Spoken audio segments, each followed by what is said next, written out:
is stimulating the underlying circulation.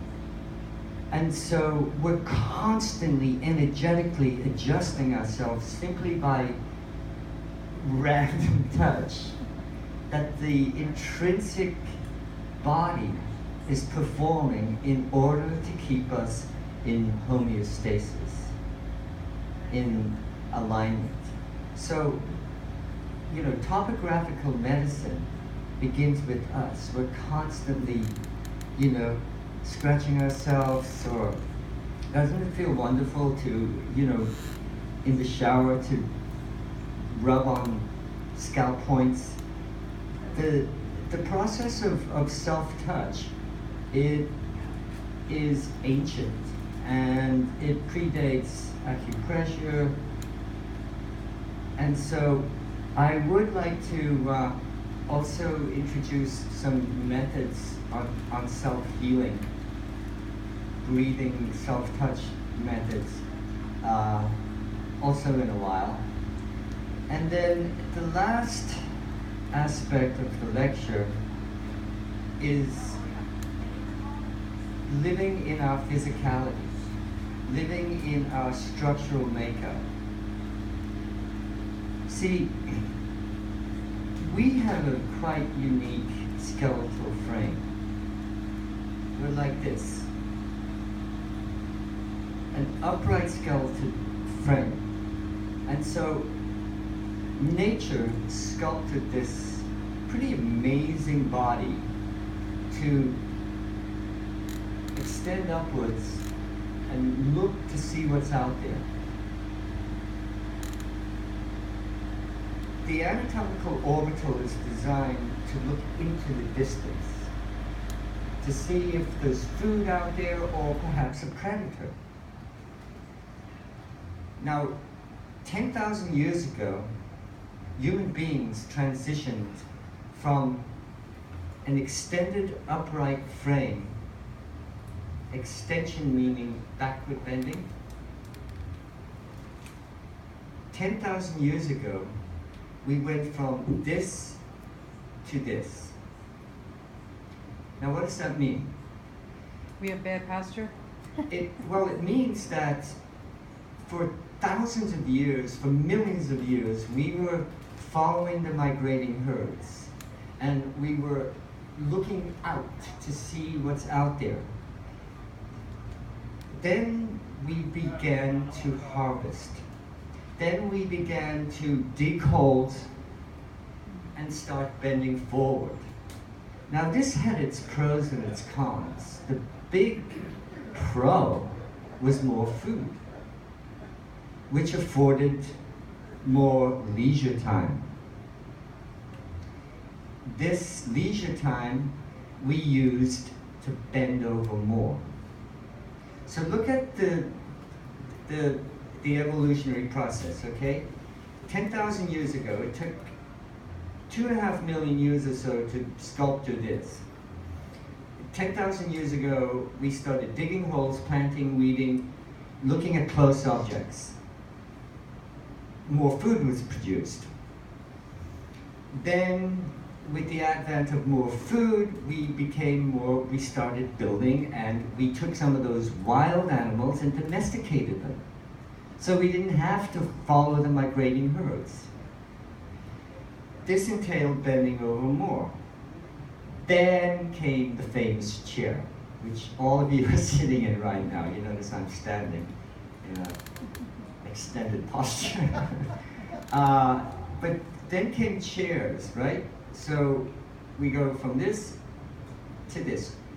All of you right now are in flexion. You're bending forward.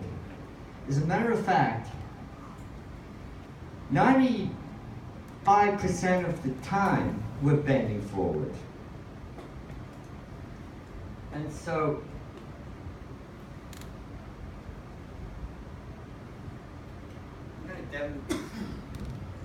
I'm going to demonstrate with this. So right now, this is balanced. Yes? If it goes a little bit this way, my muscles grab it because I don't want it to fall down. Okay? Now,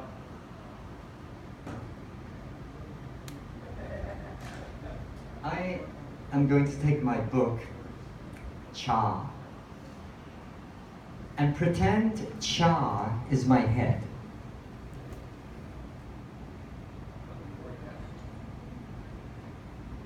So right now, balance is keeping my head on. Now, if I'm told to get ahead, what happens is my book head rolls off. The reason why my real head is not rolling off is because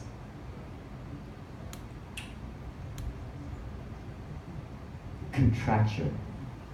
The muscles contract. Now, we're told to get ahead all the time, and you know, if you look at a lot of people, they are walking around with their head forward. But in actual fact, we don't move from our head. We move from here. These are our wings. And so, whatever you do not get ahead. The head has a way of wanting to be in front of itself, in front of the rest of the body. It thinks it's going to get there before the rest of the body. But if you just keep your head over your shoulders, over your pelvis, something really interesting happens. The neck, the curvature in the neck finds its correct curvature.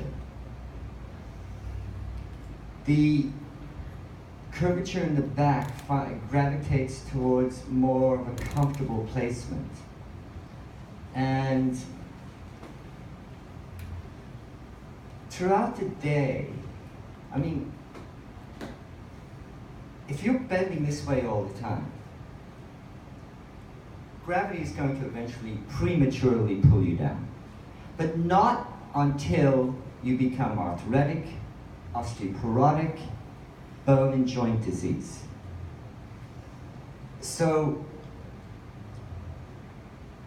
when we bend like so, and we do it, as I say, 95% of the time, the muscles along the front part of the spine contract and tighten. The muscles along the back side of the spine extend and tighten. So we literally grow into a stiffness. And we're resistant, or we're resisting gravity. See, if I take this book and I hold it here, I can hold it for a long time. If I hold it out here, I'm going to get tired. The head is the same way. By bringing yourself into that place of head, shoulder, pelvic alignment, we automatically go on balance. Thus, we're not using all of this energy to stay upright. So, I'd like to just go back to breathing again. And I would also like to touch on the yin and the yang of everyday life. Yin and yang is it's a traditional Chinese way of thinking, medical, where it demonstrates the opposing forces, the negative and the positive of life. And so yin is more water, yang is more fire. Now, in a society that is demanding more and more of us in order to survive, so many of us, we go into this yangified state, fiery state, where we literally just burn out prematurely, causing, he's leaving. I hate when people walk out. I'm kidding. So we're very, as a society, we're very like wired. The nervous system is go, go, go. Now, when we're upright, we're negotiating gravity. When we lie down, we're out of the gravity field. In a 24-hour cycle, if you sleep 8 hours, you are in the so-called yin phase for 8 hours. Now, when you get up, you're in the yang phase, which is survival. You go and hunt, you make a living, however way you do it, but you're in this active mode. The problem is, when we get too active, the nervous system turns on, and it cannot, it just doesn't know how to turn off again.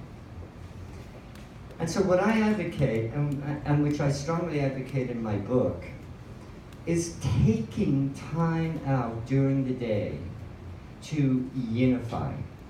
Now that means lie down, get out of the gravity field, and that energy that is required to stay upright, when we lie down and we focus on a slow breath and also consciously let go as if gravity is taking us, what happens is the energy that's required to keep us up is sent internally into the organ systems. Organs make energy. Muscles use energy. So when we're constantly using these muscles, we're not making any energy, we're actually using energy. That's why rest is so important. That's when we build. But what if you are not getting enough rest?